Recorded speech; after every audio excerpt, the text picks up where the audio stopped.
இன்னைக்கு social media முழுக்க இவங்களோட அட்ராசிட்டி, இவங்களோட அயோக்கியத்தனம், ஆட்சிக்கு வர்றதுக்கு முன்னாடி இவ்வளவு பொறுக்கித்தனம், இவ்வளவு மோசமானத்தனம் எல்லாமே இவனுங்க பண்ணுவானுங்க. நம்ம வேடிக்கை பார்க்கணுமா? இவனுங்க தான் சமூக அக்கறையில் வேலை செய்கிறவனுங்களா? இவனுங்க தான் சட்ட ஒழுங்கை பாதுகாக்க போகிறவனுங்களா? இவனுங்க தான் பெண்கள் பாதுகாப்பில் முன்னேற்ற போகிறானுங்களா அப்படின்னு கேட்டால், இந்த சம்பவத்தெல்லாம் மார்க் பண்ணிட்டு திரும்ப செருப்படுத்து அடித்து ஓட்டு கேட்கவும் அடித்து அனுப்புங்க. அதுதான் சரியாக இருக்கும். இந்த மாதிரி அயோக்கிய புயல்களை பல மாதிரி வந்துக்கிட்டு இருக்காங்க, உள்ளே விடக்கூடாதுங்கிறதான். அவங்களை எதிர்க்கிறதுக்கு நான் குடும்பமாக வேலை செய்கிறேன். ஆமாடா வேலை செய்கிறேன், நான் ஏன்டா மறைக்கணும்? ஆமா நான் குடும்பமாக தான் வேலை செய்கிறேன், உனக்கு என்னடா பிரச்சனை? நான் அப்படி தான்டா வேலை செய்வேன். உன்னால் என்ன பண்ண முடியுமோ பண்ணிக்கோ, உன்னால் என்ன கழட்ட முடியுமோ கழட்டிக்கோ, நான் அப்படி தான் வேலை செய்வேன்.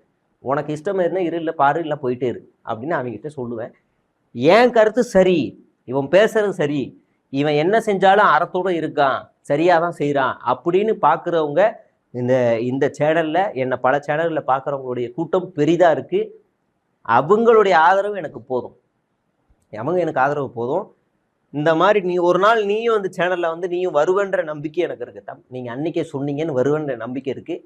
அப்போ பார்ப்போம், அப்போ பேசுவோம். அது ரொம்ப நாளில் நடக்காது. எலெக்ஷனுக்கு அப்புறமே வந்துடுவானுங்க இவனுங்க எல்லாரும், டக்குன்னு மாறிடுவானுங்க. அதனால் எங்களுடைய பாதையில் இவனுங்க எவ்வளவு இடையூறு கொடுத்தாலும் சரி, எவ்வளவு மோசமான விஷயங்களை கொண்டு வந்து திணிச்சாலும் சரி, அதெல்லாம் தட்டி விட்டுக்கிட்டு ஃபுல் ஃபோர்ஸில் அடிக்கிறதா எங்களுடைய வேலை. அதனால் தொடர்ந்து செயல்படுவேன். நன்றி, வணக்கம்.